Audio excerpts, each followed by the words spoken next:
মানিকের রাস্তার সংস্কার, বানিয়া রাস্তার সংস্কার। একজন দামি ক্যান্ডিডেট আমাদের এখানে নির্বাচিত হয়, কিন্তু এলাকাবাসীর জন্য কোনো চিন্তাই করে না কোনোদিন। এই রাস্তাটা এত খারাপ যে বলার মতো না। কেন আমাদেরকে বারবার মিথ্যা আশ্বাস দেওয়া হচ্ছে? রাস্তা দিয়ে হাঁটাই জানা, শুধু পানি, কাদা। এটা আমাদের জাতির জন্য লজ্জা। কর্পোরেশনের অপরিকল্পিত ড্রেনেজ ব্যবস্থা। অনেকের মাজা ভেঙে গেছে, অনেকের পা ভেঙে গেছে। রাস্তা এটা হবে হবে হবে হইতে হইতে এখন আমার বয়স ৪৫ বছর। এই এলাকাটা সবচেয়ে বেশি নির্যাতিত এবং নিপীড়িত ছিল। উদ্যোগ না নিলে আমরা আবারও লং মার্চ করবো। আমি কে আমাদের দাবি, আমাদের দাবি, আমাদের দাবি, আমাদের দাবি। মানিকদের রাস্তার সংস্কার করতে হবে। ৩০-৩৫ বছর ধরে এই এলাকাতে আছি। একজন দামি ক্যান্ডিডেট আমাদের এখানে নির্বাচিত হয়, ও একটা বহিরাগত ক্যান্ডিডেট নির্বাচিত হয়, কিন্তু এলাকাবাসীর জন্য কোনো চিন্তাই করে না কোনোদিন। এই এলাকাটা সবচেয়ে বেশি নির্যাতিত এবং নিপীড়িত ছিল। আমার বয়স 65। আমি এই কি বলে আর কয়দিন বাঁচবো জানি না, কিন্তু এলাকার রাস্তা আমি দেখে যেতে পারবো কিনা তাও জানি না। আমরা আমাদের রুগীকে হসপিটাল নিয়ে যেতে পারি না। আমাদের মতো বয়সের লোক এই রাস্তায় রিক্সার মধ্যে বসলে তাতে কোমর ব্যথা হয়ে যায়। তার মানে এই রাস্তাটা এত খারাপ যে বলার মতো না। বৃষ্টি নামলে তো এই যে জনতা ব্যাংকের এখানে কোমর পানি হয়ে যায়। সিটি কর্পোরেশনের অপরিকল্পিত ড্রেনেজ ব্যবস্থা, এখানে যে নিচে এই জায়গাটা ড্রেনের পানি উঠে এই জায়গা হয়ে যায়। এখানে কি বলে ভ্যান দিয়ে পারাপার হইতে হয় 50 টাকা দিয়ে। এই অবস্থা। আমাদের এই ছোট রাস্তাটাই আগে সংস্কার করে দেন, তারপরে আপনারা আস্তে ধীরে বড় করেন, আমাদের কোনো সমস্যা নাই। কেরানীগঞ্জের রুহিতপুরে গ্রিনভিল সিটিতে প্লট বিক্রি হচ্ছে কাঠা প্রতি 1 লাখ টাকা ছাড়ে 8 লাখ টাকায়, আর এককালীন মূল্য পরিশোধে মাত্র 7 লাখ টাকায়।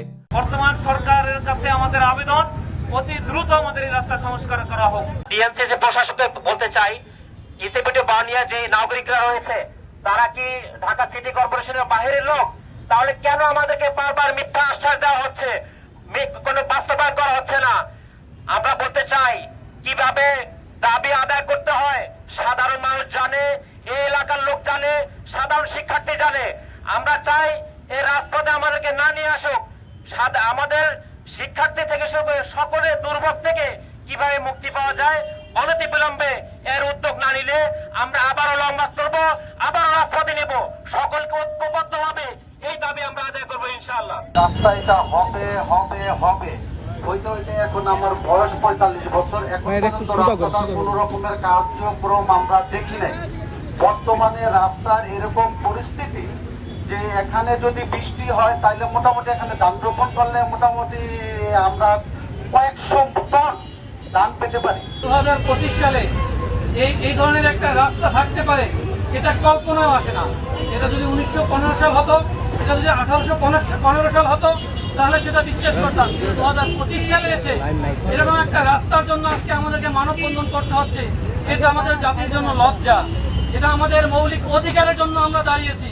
আজকে আমরা উদাত্ত আহ্বান জানাচ্ছি, যদি বর্তমান তত্ত্বাবধায়ক সরকারের কাছে আপনারা এদিকে নজর দিন, এই এলাকাবাসীর দিকে নজর দিন, অমানবিক ভাবে তারা জীবনযাপন করতেছে।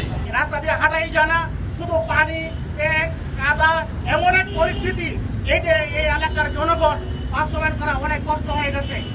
আপনারা সবাই জানেন এই এলাকাতে পানিটি এবং এই এলাকার যে রাস্তাতে জনগণ অনেক রাস্তা দিকে চলাচল করে, কিন্তু এত কষ্ট এত দুর্ভোগ নিয়ে চলাফেরা করে আমি আর এই বড় এলাকাতে কোন জায়গাতে দেখি নাই।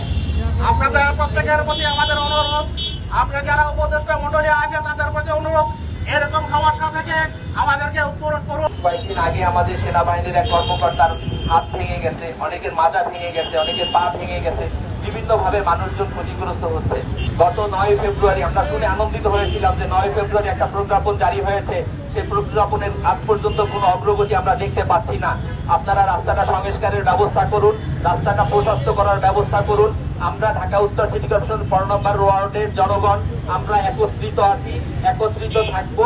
আপনারা আমাদেরকে বাধ্য করবেন না আমাদের এর চেয়ে বড় মানববন্ধন এবং পদক্ষেপ যাতে আপনাদেরকে গ্রহণ না করতে হয়। আমাদের দাবি আদায় না হয় তাহলে আমরা হয়তো এর পরবর্তীতে আরো বড় প্রোগ্রাম করবো এবং আরো বড় পদক্ষেপ নিব। আমি সিটি কর্পোরেশনের ঊর্ধ্বতন কর্মকর্তা এবং ইঞ্জিনিয়ারদের আমি এই এলাকা পরিদর্শন করার জন্য বিশেষভাবে অনুরোধ করছি। দেশে দেশে সবার সাথে দ্য নিউজ।